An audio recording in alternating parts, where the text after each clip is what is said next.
নদিয়ার মায়াপুর ইসকন মন্দিরে দোল ও শ্রী চৈতন্য মহাপ্রভুর আবির্ভাব দিবস উপলক্ষে প্রায় এক মাসব্যাপী নানা অনুষ্ঠানের আয়োজন করা হয়েছে।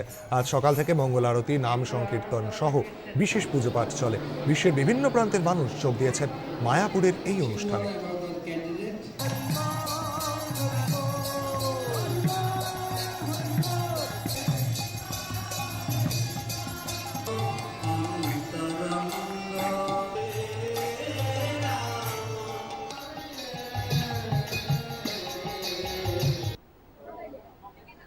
আমি তো ব্যাঙ্গালোর থেকে এসেছি। প্রতি বছরই এই হোলি পার্বণে, দোল পূর্ণিমা পার্বণে এই দিনটার জন্য অপেক্ষা করি।